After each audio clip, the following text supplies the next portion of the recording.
भाइयों बहनों, ये जो आग लगा रहे हैं, टीवी पे उनके जो दृश्य आ रहे हैं, ये आग लगाने वाले कौन है, वो उनके कपड़ों से ही पता चल जाता है। 3 तलाक के खिलाफ जो कानून भारत के अंदर बना है, इनको उसका समर्थन करना चाहिए और बेटियां हर एक फील्ड में जाएं, आगे बढ़े।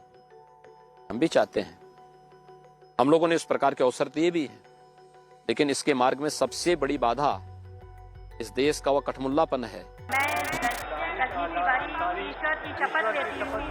मैं मेरे द्वारा स्थापित भारत के संविधान के प्रति सच्ची श्रद्धा और निष्ठा रखूंगी। मैं भारत की प्रभुता और अखंडता अक्षुण्ण रखूंगा। 25 मार्च 2022 ये वो तारीख है जब उत्तर प्रदेश के इतिहास में पहली बार कोई मुख्यमंत्री लगातार दूसरी बार मुख्यमंत्री पद की शपथ ले रहा था।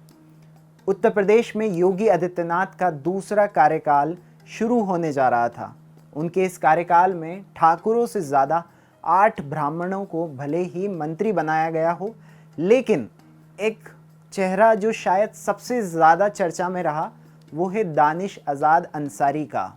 उत्तर प्रदेश के चुनाव में भाजपा ने एक भी मुस्लिम चेहरे को टिकट नहीं दिया, लेकिन उन्होंने अपनी सरकार में दानिश आज़ाद अंसारी को मंत्री बना के न सिर्फ विपक्ष को चौंका दिया, बल्कि भाजपा के नेताओं में भी ये चर्चा का विषय बना दिया है। दानिश न सिर्फ ओबीसी चेहरा है, बल्कि वो सुन्नी समुदाय से भी आते हैं। योगी सरकार के पहले कार्यकाल में दानिश आज़ाद अंसारी उर्दू कमेटी के सदस्य थे। जब दानिश शपथ ले रहे थे, तब प्रधानमंत्री नरेंद्र मोदी और मुख्यमंत्री योगी आदित्यनाथ भी मंच पर मौजूद थे। तो इसके मायने क्या समझे जाएं? क्या नरेंद्र मोदी को आने वाले 2024 के चुनावों के लिए मुसलमानों के वोटों की आवश्यकता आ पड़ी है? वहीं मुसलमानों के लिए योगी आदित्यनाथ की भाषा आप सभी को याद है, और प्रधानमंत्री के भी क्या शब्द होते थे, आप खुद सुन लीजिए। भाइयों बहनों, ये जो आग लगा रहे हैं, टीवी पे उनके जो दृश्य आ रहे हैं, ये आग लगाने वाले कौन है, वो उनके कपड़ों से ही पता चल जाता है।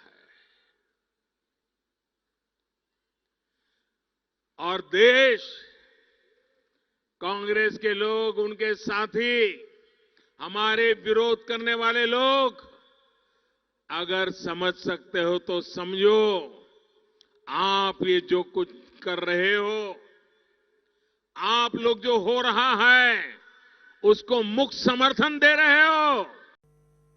बेटियों के स्वावलंबन की बात करना अच्छी बात है, महिलाओं के प्रति सम्मान का भाव व्यक्त करना अच्छी बात है, लेकिन उनको उतनी स्वतंत्रता भी दी जानी चाहिए। 3 तलाक के खिलाफ जो कानून भारत के अंदर बना है, इनको उसका समर्थन करना चाहिए और बेटियां हर एक फील्ड में जाएं, आगे बढ़े। हम भी चाहते हैं, हम लोगों ने इस प्रकार के अवसर दिए भी हैं, लेकिन इसके मार्ग में सबसे बड़ी बाधा इस देश का वह कठमुल्लापन है, जिसका समर्थन ओवैसी जैसे लोग करते हैं। ऐसा नहीं है कि दानिश आज़ाद अंसारी इकलौते ऐसे नेता हैं जो योगी आदित्यनाथ की सरकार में पहली बार मंत्री बने हों।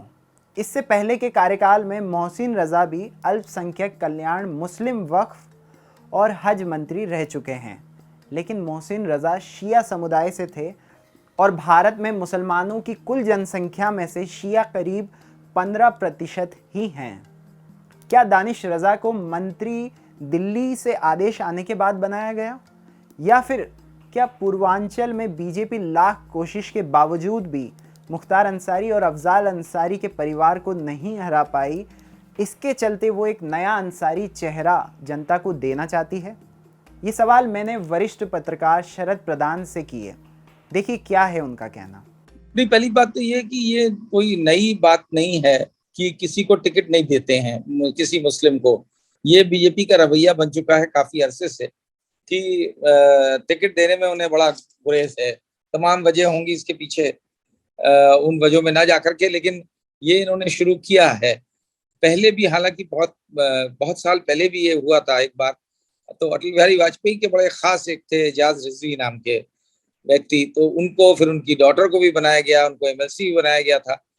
लेकिन ये जो इससे पहले थे अभी सरकार में, योगी सरकार में, मोहसिन रजा, वो शिया थे।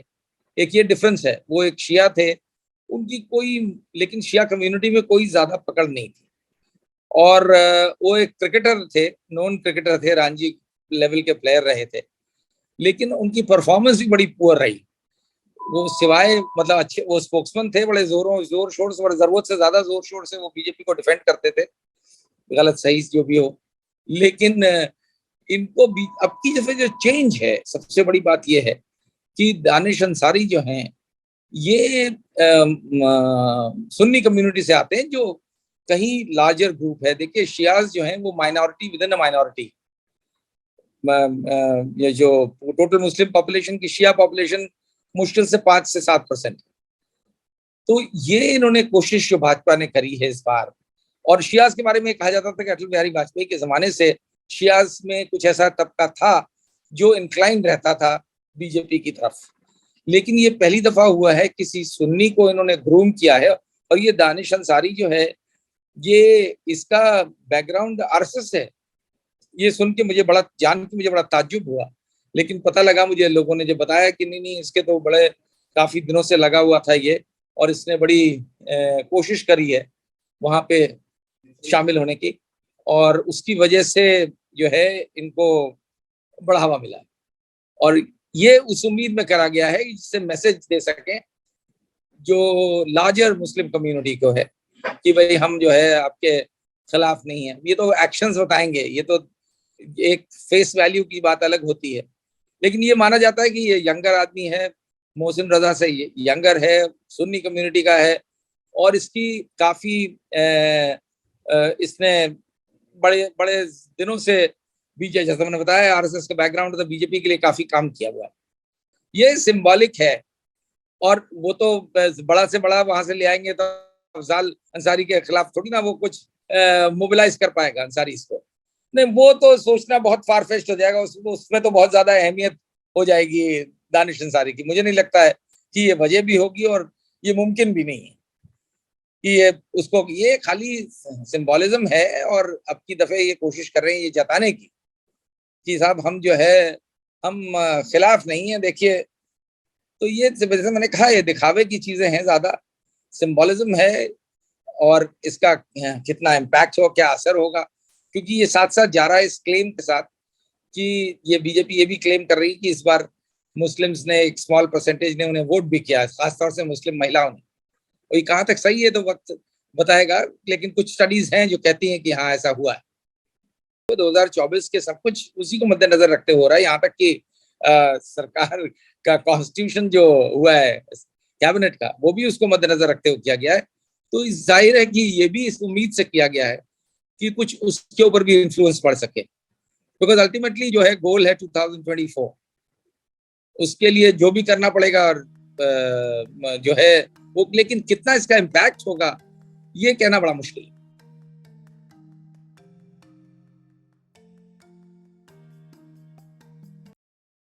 Get a sneak peek of exclusive content before everyone else. For channel members only.